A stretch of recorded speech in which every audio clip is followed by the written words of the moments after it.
ठीक है।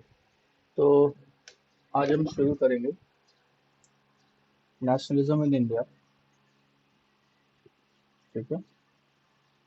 यूरोप का नेशनलिज्म हमने देख लिया था काफी कुछ। यूरोप के नेशनलिज्म की शुरुआत होती है फ्रेंच रेवोल्यूशन से। फ्रेंच रेवोल्यूशन के बाद ये फैलता है और यूरोपियन कंट्रीज में। लिबरल आइडियाज की बात होती है, फ्रेटर्निटी की बात होती है, इक्वालिटी की बात होती है। 18 सेंचुरी में लगभग पूरा यूरोप मोनार्ची सिस्टम के अंदर था। अलग अलग किंगडम्स थे, राज्य थे। वो अपना राज्य कर रहे थे, लेकिन वहाँ पे लोगों को राइट्स नहीं थे। अलग अलग सिस्टम था, तो टैक्सेस अलग अलग लगते थे, जिसकी वजह से ट्रेड में मुश्किलें आती थी। तो फ्रीडम ऑफ ट्रेड चाहिए था लोगों को। साथ ही साथ वोटिंग का अधिकार नहीं था। हम्म, तो सफरेज चाहिए था लोगों को। पीजेंट्स और वर्कर्स को कैपिटलिस्ट सिस्टम के खिलाफ आवाज उठानी थी, क्योंकि वही टाइम था जब इंडस्ट्रियल रेवोल्यूशन भी हो रहा था। तो कैपिटलिज्म बढ़ रहा था, है ना। वही टाइम था जब कार्ल मार्क्स ने अपनी फिलॉसफी दी थी, अपना कम्यून और कम्युनिज्म की आइडियोलॉजी दी थी। ये सारी चीजें हमने यूरोप में देखी थी। फिर इटली में क्या हुआ, जर्मनी में क्या हुआ। उन दोनों ने लिबरल तरीका ना अपना करके कंजर्वेटिव तरीका अपनाया। इंपीरियल तरीका कह सकती हो या डिक्टेटरशिप का तरीका कह सकती हो। ठीक है। अच्छा, इसी टाइम पर ब्रिटेन में भी कुछ हो रहा था। हम ब्रिटेन की बात यहाँ पे स्पेसिफिकली करेंगे। पिछले में हमने इटली, जर्मनी, फ्रांस की बात कर ली है। हम जब ब्रिटेन की बात करेंगे, ब्रिटेन की बात क्यों करेंगे, क्योंकि ब्रिटेन सबसे बड़ा पावर था इंडिया में, कॉलोनियल पावर था। सर, इटली वाले में एक लोगों का नाम है गुजिपी गार्डिबाल्डी। हम्म। ये कौन थे? गैरिबाल्डी ने बेटा जो वहाँ के राजा थे, ठीक है, उनकी मदद की थी। विक्टोरियन इमैनुअल सेकंड की सपोज एक तरह से समझ लो हेल्पर थे, कमांडर थे। ठीक है। जिन्होंने उनको राजा बनाने के लिए, और साथ ही साथ जब राजा बन गए तो उनकी एक उनके कमांडर के रूप में काम करते थे बिशप गैरिबाल्डी। ठीक है। और इटली को इंडिपेंडेंट करवाया था। इटली को इंडिपेंडेंट करवाया, खास करके कौन से रीजन की हम बात कर रहे हैं, नॉर्थ वाले रीजन की बात कर रहे हैं, जो ऑस्ट्रिया की हैब्सबर्ग एम्पायर के अंदर आता था। ऑस्ट्रिया के हैब्सबर्ग एम्पायर के अंदर कौन सा रीजन था? सर्देनिया पिडमोंट वाला रीजन, जहाँ के बिशप गैरिबाल्डी थे, है ना। और वहीं के विक्टर इमानुअल सेकंड थे, जिनको राजा बनाया गया था। तो गैरिबाल्डी कह सकती हो कमांडर थे, जिन्होंने राजा बनने में मदद की थी। ठीक है। तो आज हम ब्रिटेन की बात करेंगे। ब्रिटेन की बात क्यों कर रहे हैं हम? क्योंकि ब्रिटेन ही सबसे बड़ी कॉलोनियल पावर था इंडिया में। ठीक है। स्क्रीन दिख रही है मेरी? Yes sir. हाँ। तो ब्रिटेन सबसे बड़ी कॉलोनियल पावर था।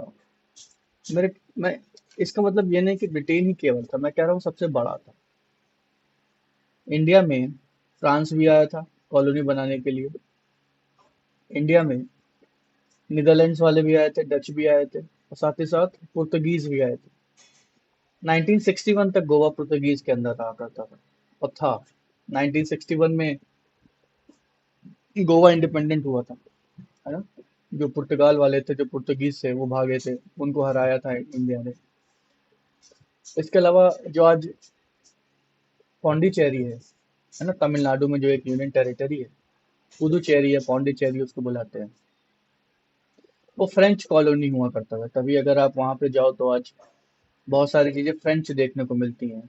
वहाँ के लोग फ्रेंच बोलते भी हैं। और वहाँ पे जो कल्चर आपको दिखेगा वो फ्रेंच कल्चर दिखेगा पौंडीचेरी में। क्या कारण है? कारण यही है क्योंकि वो कभी एक फ्रांस की कॉलोनी हुआ करता था। गोवा में पुर्तगीज कल्चर देखने को मिलता है।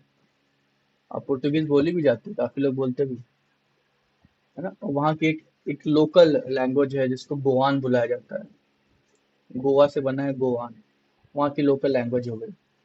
तो कॉलोनियल हमारा जो हिस्ट्री रही है, वो कहीं ना कहीं और हर रूप से हमको इम्पैक्ट तो करती है, हर तरीके से हमको इम्पैक्ट करती है। अगर हम पूरे इंडिया की बात करें तो पूरे इंडिया में क्या हुआ है? पूरे इंडिया में ब्रिटिश कॉलोनियल इम्पैक्ट देखने को हमको मिलता है, एजुकेशन सिस्टम में देखने को मिलता है ना। ब्रिटिश सिस्टम में हम लोग जो लैंग्वेज बोलते हैं इंग्लिश, वो भी ब्रिटिश है, हमारी तो है नहीं इंग्लिश। ठीक है। और साथ ही साथ जो हमें सोच मिली है, माइंडसेट मिला है, वो ब्रिटिश मिला है। हमारा जो पार्लियामेंट था वो ब्रिटिश पार्लियामेंट था। हमारा जो कॉन्स्टिट्यूशन बना है उसमें से ज़्यादा चीज़ें ब्रिटिश कॉन्स्टिट्यूशन से ली गई हैं। हाँ? तो उसका पूरा का पूरा असर हमारे ऊपर दिखता है। हाँ? जो हमारी कॉलोनियल हिस्ट्री रही है उसका पूरा का पूरा असर। अब ब्रिटेन क्यों? देखो, एक सवाल उठता है कि ब्रिटेन में ऐसा क्या हो रहा था, वो हम देखते हैं।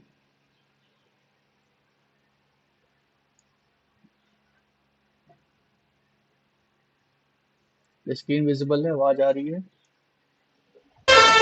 Yes sir. ओके बेटा। देखो ब्रिटेन क्यों, वाई ब्रिटेन? ये क्या हो गया, इतना मोटा कैसे हो गया?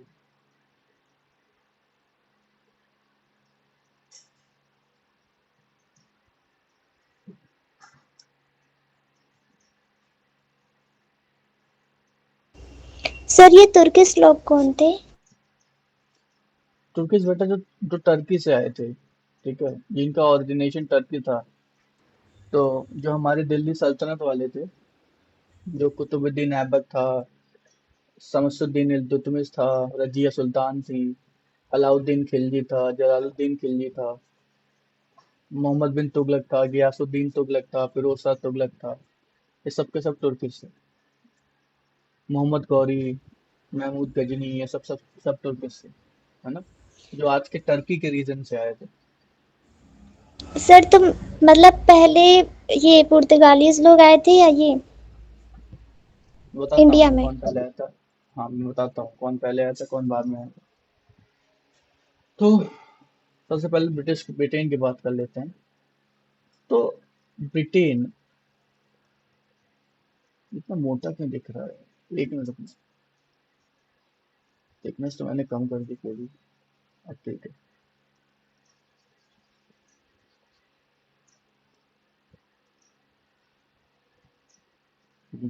ठीक। तो वाई ब्रिटेन?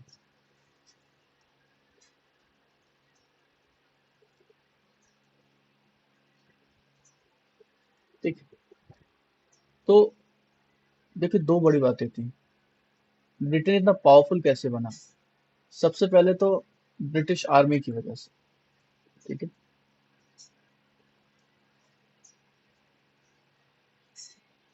ब्रिटिश आर्मी बेटा एक पावरफुल आर्मी थी, मॉडर्नाइज्ड आर्मी थी।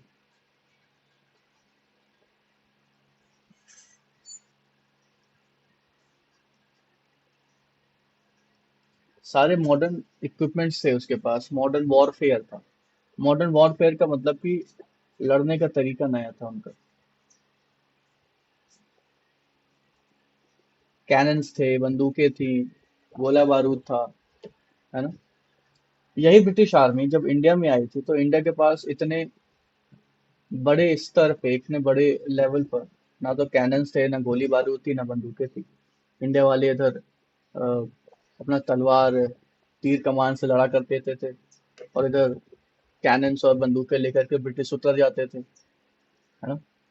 तो इधर गोली चल रही है, उधर तीर कमान तलवार चल रहा है, तो कौन जीतेगा? गोली जीतेगी।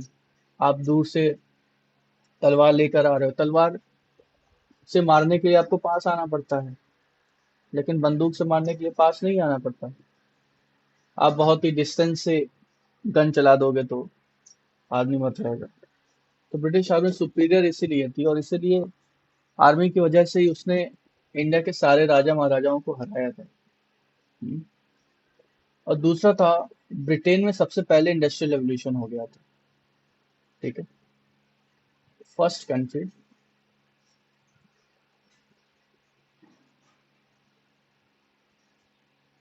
To witness industrial revolution.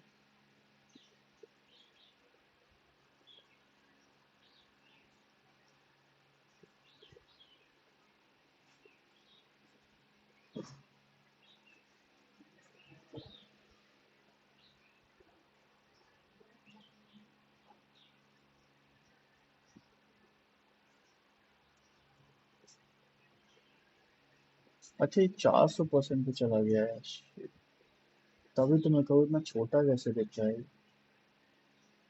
मैंने 100 पे रखना था मुझे, और ये 400 पे चला गया।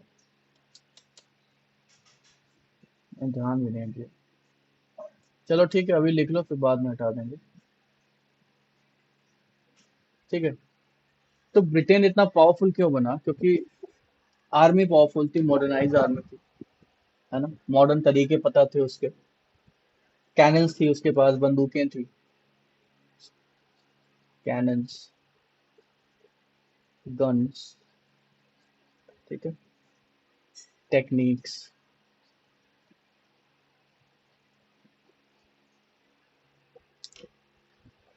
और इंडस्ट्रियल रिवॉल्यूशन सबसे पहले ब्रिटेन में हुआ था। इंडस्ट्रियल रिवॉल्यूशन सबसे पहले होने का फायदा पता है क्या मिला? Economic superiority.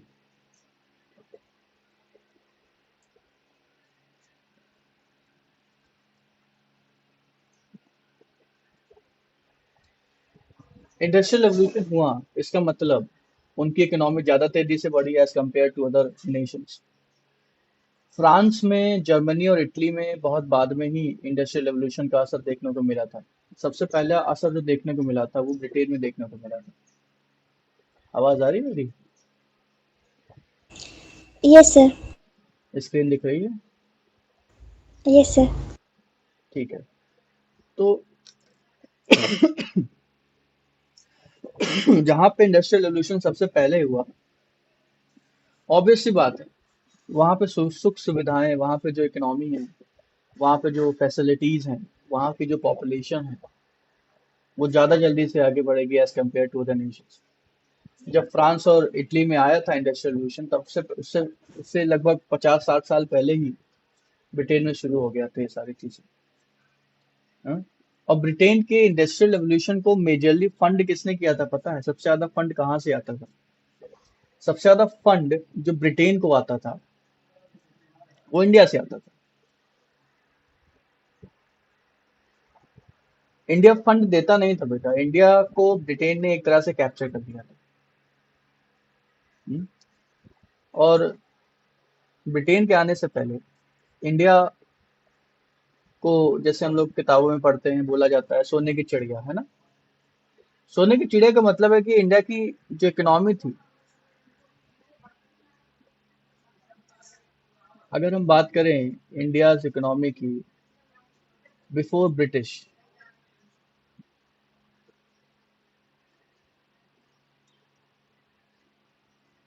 पता है इंडिया की इकोनॉमी 8.5 टाइम्स ऑफ ब्रिटेन थी। सोचिए, जिस देश ने हमारे ऊपर रूल किया, जिस देश ने हमें कॉलोनी बनाया, उसकी इकोनॉमी से हम 8.5 टाइम्स ज्यादा हुआ करते थे। हम्म? 8.5-9 गुना ज्यादा बड़ी इकोनॉमी हमारी थी, इंडिया की थी, लेकिन फिर भी हम उनके गुलाम बन गए। उसके अपने अपने अलग अलग कारण थे। ठीक है। एक फैक्ट ये है, दूसरा फैक्ट ये है कि दुनिया भर की जो जीडीपी थी उसका 25% हमारे पास था। 25% ऑफ वर्ल्ड जीडीपी।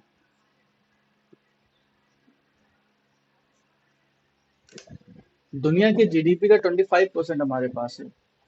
ब्रिटेन से 8.59 टाइम्स गुना हम ज्यादा हैं।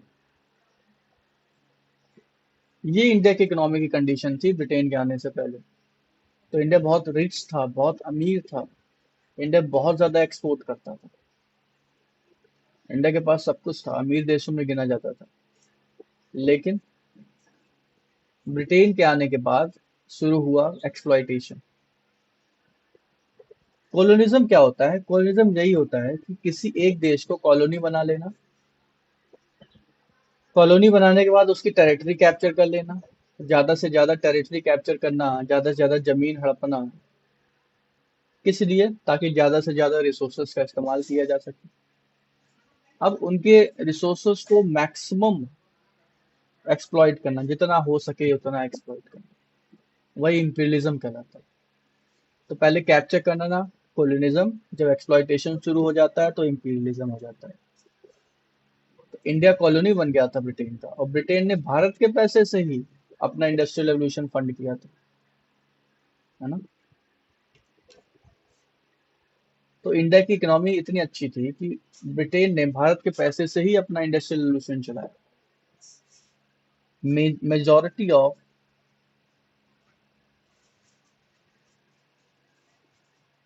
industries majority of industries in Britain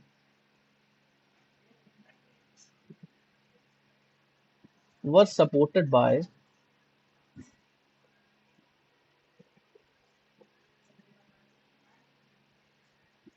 Indian money।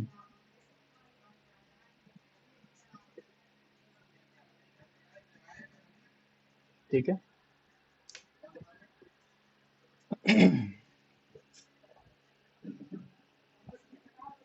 यहाँ तक समझ में आया। Yes sir.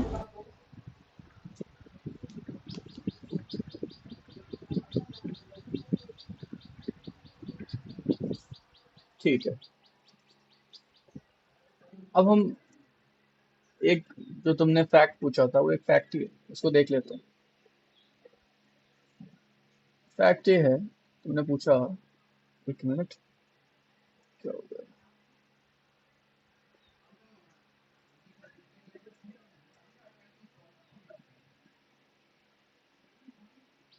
हम्म,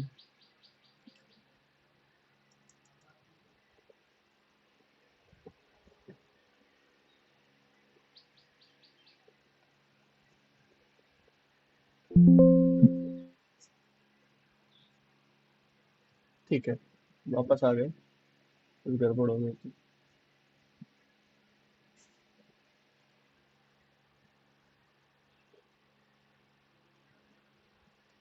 तो फैक्ट ये है, तुमने जो पूछा कि कौन पहले आया था कौन बाद में आया था, तो सबसे पहली पावर जो इंडिया में आई थी वो थी पुर्तगाल की। तो सबसे पहले इंडिया में कौन आए थे? पुर्तगीज आए थे। ठीक है। पुर्तगीज का आना हुआ था 1510 में। 1510 में उन्होंने गोवा को कैप्चर किया था। कैप्चर्ड गोवा, दमन दीव, दादर नागर हवेली।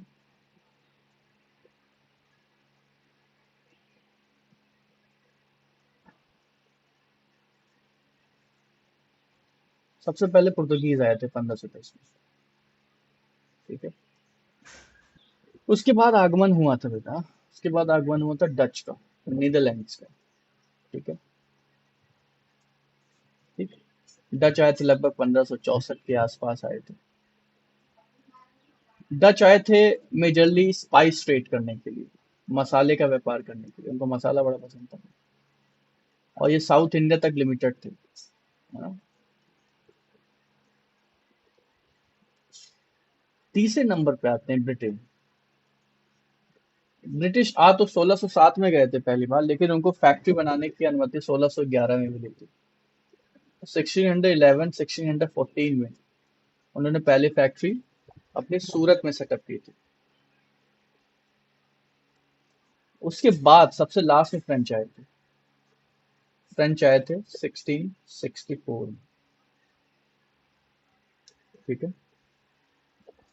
तो ये क्रोनोलॉजी था कॉलोनियल पावर की इंडिया में आने की। क्रोनोलॉजी ऑफ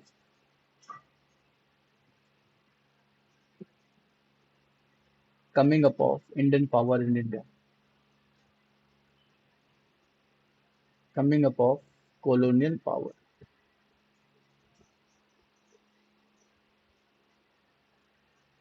सर इंडिया को लूटने के पीछे सिर्फ ब्रिटिश का हाथ था या इन चारों का?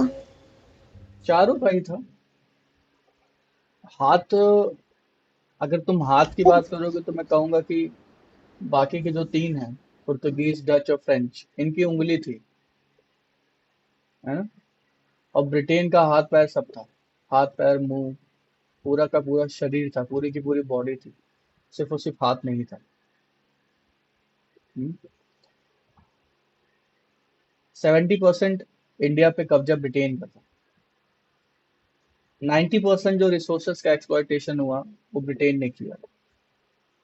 सबसे बड़ा हाथ, हाथ भी नहीं कहूंगा मैं, पूरी की पूरी बॉडी कहूंगा, पूरी की पूरी बॉडी ब्रिटेन की थी। बाकी पुर्तगीज, डच और फ्रेंच ने सिर्फ उंगली लगाई थी। ठीक।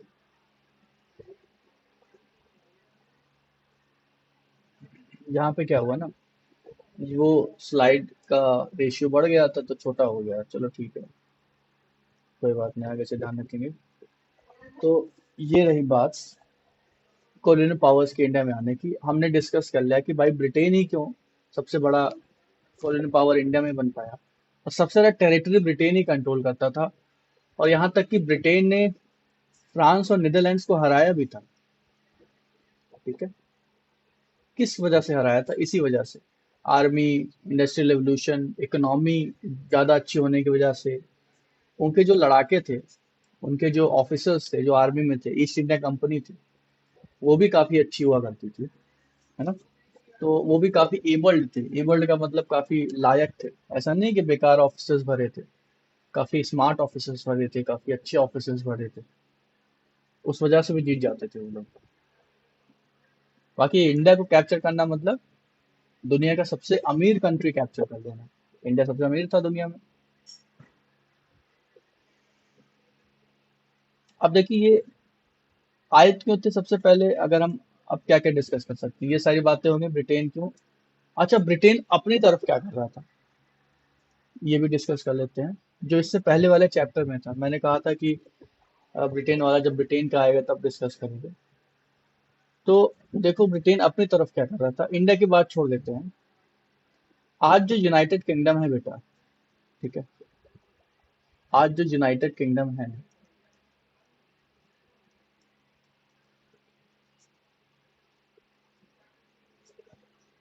यूनाइटेड किंगडम में 4 देश आते हैं।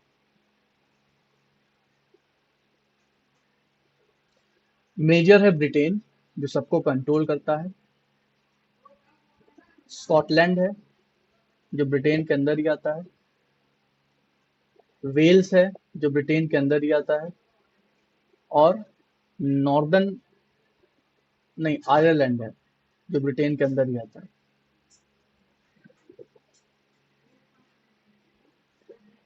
ठीक है। तो यूनाइटेड किंगडम में 4 आ गए, ब्रिटेन, स्कॉटलैंड, वेल्स और आयरलैंड। ये चारों यूनाइटेड किंगडम में आते हैं। तो जब मैं बोलूँ यूके, तो इन चारों देश की बात हो रही है। और इन सब, ये सब किसके कंट्रोल में है? ब्रिटेन के कंट्रोल है। मतलब स्कॉटलैंड, स्कॉटलैंड एक अलग देश है, अपनी अलग सिस्टम रखता है, अपना अलग काम करता है, लेकिन उसको ऐसा नहीं है कि पूरी तरह से इंडिपेंडेंट है, वो ब्रिटेन के अंदर ही रहता है। वेल्स, आयरलैंड भी अलग अपना काम करते हैं, ऑटोनॉमस है। ऑटोनॉमस मतलब अपने तरह अपनी इंडिपेंडेंटली काम करते हैं, लेकिन इंडिपेंडेंट नहीं है, कोई छेड़छाड़ नहीं है। लेकिन सुप्रीमेसी किसकी है? ब्रिटेन की है। दबाव किसका है? किसके अंडर आते हैं? ब्रिटेन के अंदर ही आते हैं। तो ये यूके कैसे बना? आपको स्कॉटलैंड जो था, स्कॉटलैंड में बोली जाती थी स्कॉटिश। ठीक, राइट। स्कॉटिश भाषा है, स्कॉटिश थोड़ी सी अलग भाषा है। और आयरलैंड में बोली जाती थी आयरिश। अभी भी वही बोली जाती है। Scotland Scottish, Ireland Irish. अब ये दोनों अलग अलग भाषाएं थी, लेकिन ब्रिटेन ने इनके ऊपर दबाव डाल करके, इनको कॉलोनी बना करके एक तरह से सब्जुगेशन किया इनका। सब्जुगेशन का मतलब दबाया, हड़काया, हड़पा, छीना, जबरदस्ती, डेलिबरेटली। स्कॉटलैंड और आयरलैंड अपना इंडिपेंडेंट रहना चाहते थे, लेकिन ब्रिटेन ने इनको कैप्चर किया, स्कॉटिश और आयरिश की जगह इंग्लिश को प्रमोट किया।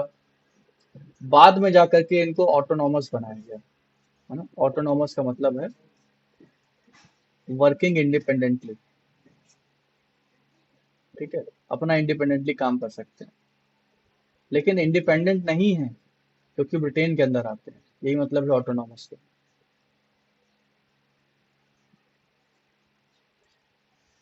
स्कॉटलैंड का आयरलैंड का सब्जुगेशन किया, कॉलोनी बनाया। ठीक है। और यूके के अंदर लेके आया। आज भी स्कॉटलैंड आयरलैंड है। आयरलैंड को इंडिपेंडेंट कराने के लिए बहुत सारा मूवमेंट भी चला। अब जैसे इंडिया कॉलोनी बन गया यूके की, ब्रिटेन की, तो इंडिया ब्रिटेन की कॉलोनी बन गया, तो इंडिया में लगातार मूवमेंट चलता रहा, है ना। 200 साल लड़ाई की हम लोगों ने, तब जाके हम इंडिपेंडेंट हो पाए। ऐसे स्कॉटलैंड आयरलैंड में भी लंबी लड़ाई चली थी अपने आप को ब्रिटेन से इंडिपेंडेंट कराने के लिए। हम्म। आज जो आयरलैंड है वो दो पार्ट में डिवाइडेड है। अगर हम आज के आयरलैंड की बात करें, एक है नॉर्दर्न आयरलैंड जो अलग देश है,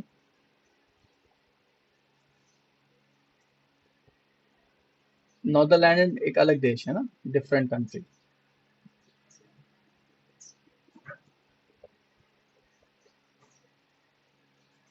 और एक आयरलैंड है। आयरलैंड अलग कंट्री नहीं है, यूके का पार्ट है, यानी ब्रिटेन के अंदर आता है। नॉर्दर्न आयरलैंड ब्रिटेन के अंदर नहीं आता है, वो डिफरेंट इंडिपेंडेंट कंट्री है। तो आयरलैंड को इंडिपेंडेंट कराने के लिए बहुत सारा मूवमेंट चला था, है ना। एक बॉडी बनी थी आईआरए के नाम से, Irish Republic association.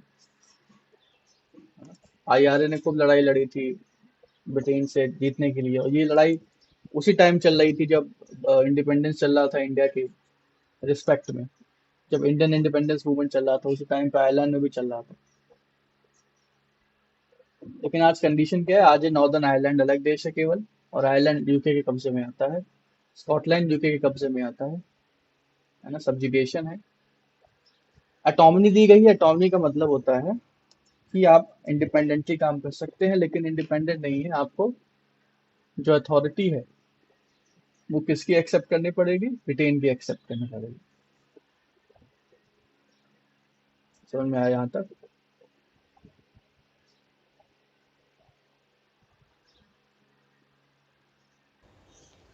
Yes sir.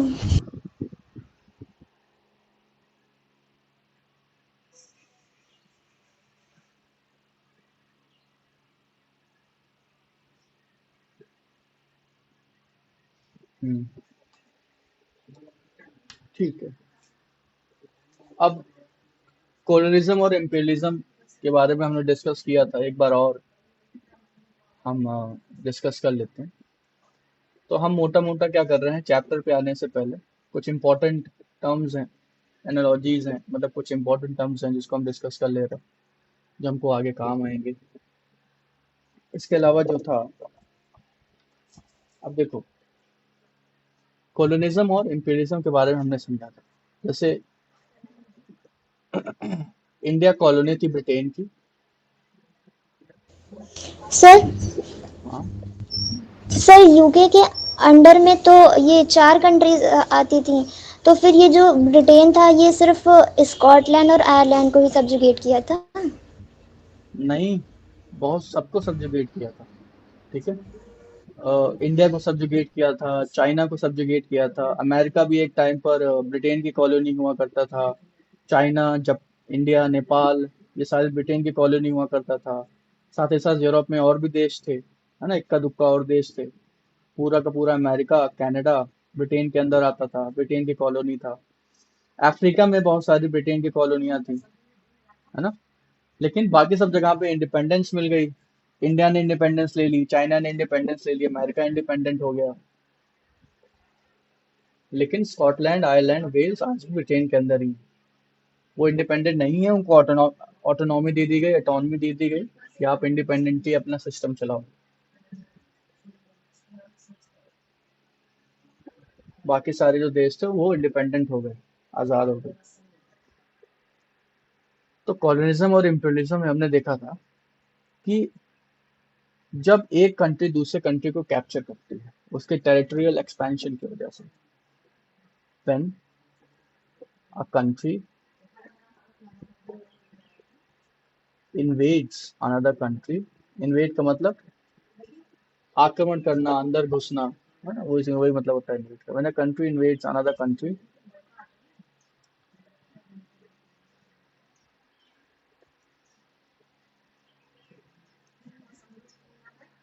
है ना, कैप्चर्स टेरिटरी, ये सारी चीजें कॉलोनिज्म में आती है।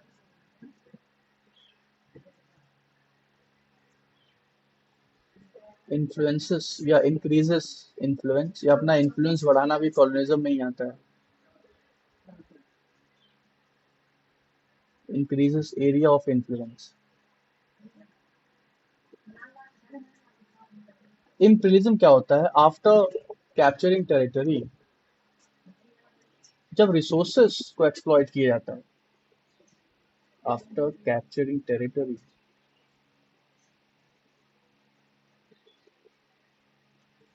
when the resources are exploited,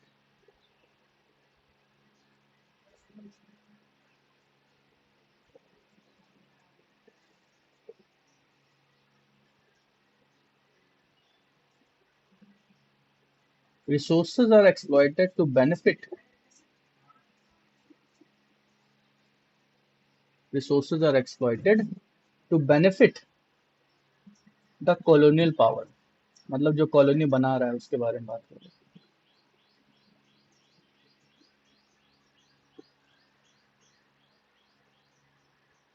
जब तक टेरिटरी कैप्चर करने की बात है तो कॉलोनिज्म के अंदर आएंगे, लेकिन जब रिसोर्स एक्सप्लॉइटेशन की बात आ जाएगी तो इंपीरियलिज्म के अंदर आ जाएगी।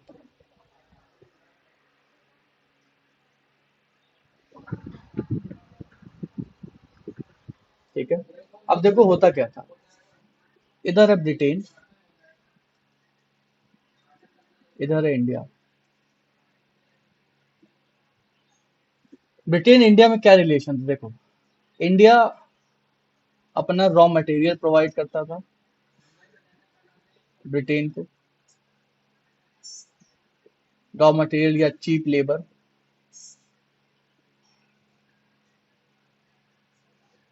रॉ मटेरियल का मतलब है जैसे कॉटन है, तो ब्रिटेन ने क्या किया, इंडिया में खूब बड़े लेवल पे कॉटन उगवाया, या इंडिगो था, तो ब्रिटेन ने इंडिया में खूब बड़े लेवल पे इंडिगो उगवाया, प्लांटेशन करवाई, और सारा कॉटन और सारा इंडिगो कहाँ उठा ले गए? ब्रिटेन। ब्रिटेन में ले जाके क्या करेंगे? वहां पे इंडस्ट्रीज हैं, वहां पे कॉटन से कपड़े बनाएंगे, इंडिगो से डाई करेंगे कपड़े को, और फिर वो कपड़ा कहाँ लाके बेचेंगे? इंडिया में लाके बेचेंगे। देखो क्या कर रहे हैं, इंडिया का माल उठा करके इंडिया में ही बेच रहे हैं, और इंडिया को नहीं मिल रहा है कुछ। इंडिया का तो रॉ मटेरियल ब्रिटेन चला गया। ब्रिटेन सर तो जाने के यहाँ बाद, से वो सारे रॉ मटेरियल उठा के वहाँ क्यों लेके जाते थे? इंडिया में भी तो सारी वीविंग कर सकते थे कॉटन का। हाँ, इंडिया और में वो करते तो इंडिया डेवलप ना हो जाता बच्चा। इंडिया में करते तो इंडिया डेवलप नहीं हो जाता, बताओ। और इंडिया डेवलप हो जाता तो नुकसान किसका होता है? ब्रिटेन यही तो नहीं ब्रिटिशर्स। चाहता था। हाँ, ब्रिटेन यही तो नहीं चाहता था कि इंडिया डेवलप। वो इंडिया को हमेशा सब्जुगेट करके रखना चाहता है। अगर किसी को आपको हमेशा दबा के रखना है, ठीक है, आप चाहते हैं वो दबा रहे, तो आप उसको उठने नहीं देंगे। अगर वो उठ गया तो आप दबा नहीं पाएंगे उसको। अब इंडिया से रॉ मटेरियल चीप लेबर उठाया, और इंडिया को क्या दे दिया? Finish products.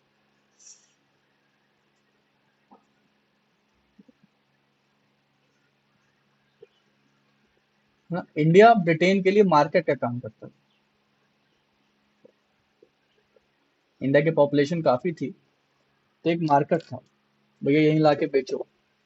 हमारा पैसा ले जाते थे ब्रिटेन, वहां पे इंडस्ट्री लगाई, हमारा ही रॉ मटेरियल से कपड़ा बनाया, फिर हमारा ही प्रोडक्ट हमारे ही मार्केट में बेच देते थे।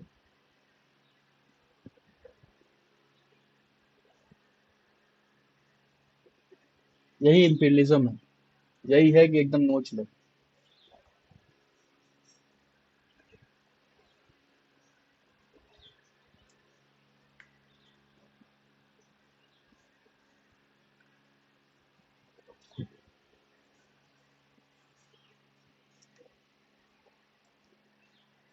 समझ में आया यहाँ तक? सर अगर ब्रिटिशर्स इंडिया का भला नहीं चाहते थे तो कुछ ऐसे थे ब्रिटिशर्स जो जैसे जो सती प्रथा और बाल विवाह ऐसे कुछ चीजें हैं तो उनको एबॉलिश भी तो किए थे। हाँ, किया था। बिल्कुल किया था, लेकिन वो इसलिए नहीं किया था कि वो भला चाहते थे, वो इसलिए किए थे क्योंकि वो ब्रिटेन इंडिया की सोसाइटी को ब्रिटिश सोसाइटी बनाना चाहते थे। ध्यान रखना यहाँ पे जो पूरा अंतर आता है, वो पूरा अंतर इंटेंशन का आता है। उनकी इंटेंशन ये थी कि इंडिया सुधर जाए, या उनकी इंटेंशन ये थी कि इंडिया ब्रिटेन की तरह बन जाए, ताकि ब्रिटेन के जो गोल्स हैं, जो ब्रिटेन के पर्पस है, उसको सर्व कर सके। ऐसे ही एक तर्क आता है कि बहुत सारी रोड, बहुत सारी रेलवे लाइन बिछाई थी ब्रिटेन ने, उससे इंडिया का फायदा मिला। जो ब्रिटेन की बिछाई हुई रेलवे लाइंस हैं, उस पे आज भी इंडिया में ट्रेन दौड़ती हैं। ठीक, लेकिन किस लिए बिछाई थी ब्रिटेन ने लाइंस? ताकि उनका प्रोडक्ट मार्केट में जा सके, ताकि रॉ मटेरियल पोर्ट तक जा सके और पोर्ट से प्रोडक्ट मार्केट तक ला सके। इसलिए नहीं कि इंडिया का भला हो जाए। इंडिया के सोसाइटी में भी इंटरफेयर किया उन्होंने, इसलिए नहीं कि वहां पे चीजें गलत हो रही थी तो ब्रिटेन ने सोचा यार मैं गलत नहीं होने दे सकता, मैं कैसे गलत होने दे सकता हूँ। ये सब उसके दिमाग में नहीं था, उसके दिमाग में था कि इनको भी अपने तरह बनाओ, ये अपनी तरह बनेंगे तभी हमारा काम करेंगे। आप जिस सोच के हो, सामने वाला भी उसी सोच का हो जाए, तो चीजें फिर ज्यादा हारमोनी में चलती हैं, फिर चीजें ज्यादा आसान हो जाती हैं। लेकिन आप जिस सोच के हो, सामने वाला दूसरे सोच का हो जाए, तो फिर क्या होता है, कॉन्फ्लिक्ट आता है ना, लड़ाई झगड़ा होता है। तो इंडिया की सोसाइटी को भी अपनी तरह बनाना चाहते थे ब्रिटेन, इसलिए ये सब किया था।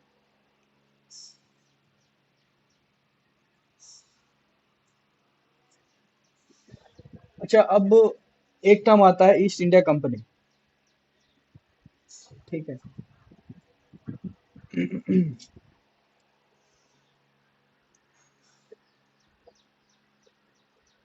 तो ईस्ट इंडिया कंपनी देखो जरा, इसको ईस्ट इंडिया क्यों कहा जाता था? क्योंकि अगर तुम मैप देखो तो ब्रिटेन यहाँ पर है। ठीक है, ये अपना ब्रिटेन, और अगर इंडिया को देखोगे तो इंडिया जो है ब्रिटेन के ईस्ट में आता है ना। और ये जो ये वाला पोर्शन है, ये वेस्ट में आएगा। तो ब्रिटेन के ईस्ट वाले समुद्र को क्या बोलते थे? ईस्ट इंडीज बोलते थे। और ब्रिटेन के वेस्ट वाले समुद्र को वेस्ट इंडीज कहते थे। आज वेस्ट इंडीज कंट्री का नाम तुमने सुना होगा, वो भी ब्रिटेन की कॉलोनी हुआ करती थी किसी टाइम पर। तो जो ढेर सारे वेस्ट इंडीज की कंट्रीज हैं, जमैका, बारबाडोस, जहाँ के वेस्ट इंडीज प्लेयर्स होते हैं, उनका वेस्ट इंडीज नाम इसलिए पड़ा है क्योंकि ब्रिटेन के वेस्ट में पड़ते हैं वो, और इंडिया ब्रिटेन के ईस्ट में पड़ता था, है ना। ईस्ट इंडीज, इसलिए ईस्ट इंडिया कंपनी पड़ा। ईस्ट इंडिया कंपनी बनाई गई थी 1600 में।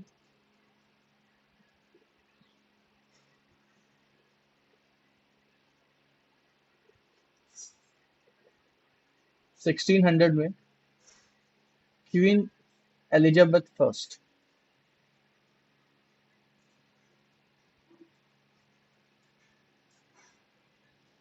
क्वीन एलिजाबेथ फर्स्ट थी उस टाइम पर। ठीक है। और 1600 के टाइम पर इंडिया में कौन था? इंडिया में अकबर था। और ब्रिटेन में कौन था? ब्रिटेन में क्वीन एलिजाबेथ फर्स्ट। तो उन्होंने एक चार्टर लागू किया, मतलब एक लॉ बनाया, और उस लॉ से ईस्ट इंडिया कंपनी को एस्टेब्लिश किया। फिर ईस्ट इंडिया कंपनी एक ट्रेडिंग कंपनी के रूप में जानी जाती थी।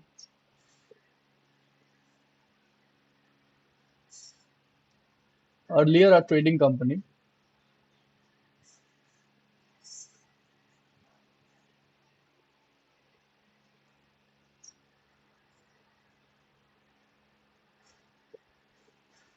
later became a colonial power।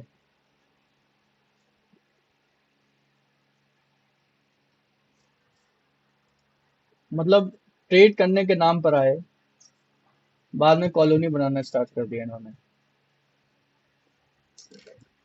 क्या कह के आते थे कि हम व्यापार करने आ रहे हैं, क्या करते थे, आ करके लड़ाई लगवाते थे।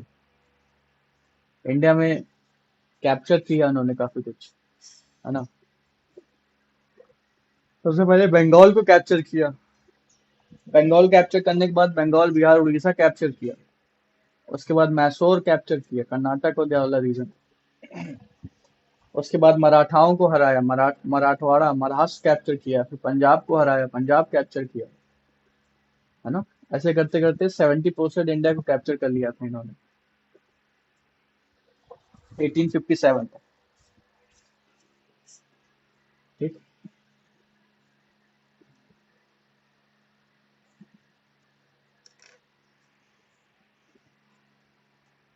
कोई सवाल इसमें से? तो सर ये वही क्वीन एलिजाबेथ आई थी जिनकी अभी हाल ही में डेथ हुआ था? अरे नहीं, दूसरी थी। टाइटल अलग अलग रहता है। जैसे अभी जो 1600 से अभी तक थोड़ी जी रहा था कोई, वो क्वीन एलिजाबेथ सेकंड थी, है ना। मतलब दूसरा टाइटल उन्होंने लिया था। अभी जो राजा हैं वो किंग चार्ल्स थर्ड है, थर्ड मतलब तीसरे। उससे पहले दो आ चुके हैं, और जो अभी गई वो सेकंड वाली थी। टाइटल अलग अलग होता है ना लोगों का। तो सर ये क्वीन विक्टोरिया कौन थी? क्वीन विक्टोरिया भी क्वीन थी ब्रिटेन की, लेकिन जब 1857 का रिवोल्ट हुआ था, उस टाइम पे जो क्वीन हुआ करती थी वो क्वीन विक्टोरिया हुआ करती थी, है ना। वो भी क्वीन थी। तो ब्रिटेन में क्या चलता है, मोनार्ची का सिस्टम चलता है वहां पे डेमोक्रेसी, लेकिन जो नॉमिनल हेड है वो किंग है। ब्रिटेन रिपब्लिक नहीं है। रिपब्लिक का मतलब जो हेड ऑफ द स्टेट है वो इलेक्टेड होना चाहिए। इंडिया में हेड ऑफ द स्टेट कौन है? प्रेसिडेंट। प्रेसिडेंट इलेक्टेड होता है, तो इंडिया रिपब्लिक है। लेकिन ब्रिटेन रिपब्लिक नहीं है, क्योंकि वहां पे head of the state king या क्वीन वो इलेक्टेड नहीं होता, वो तो फैमिली से चलता रहता है।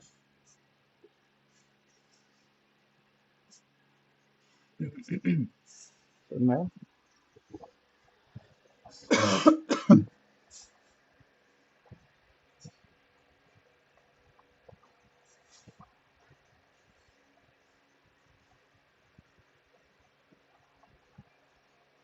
आज के लिए रहने देते हैं इतना, कल पढ़ते हैं फिर इसके आगे से। सर कल भी हिस्ट्री? हाँ हाँ, कल हिस्ट्री, परसों नर्सों ज्योग्राफी।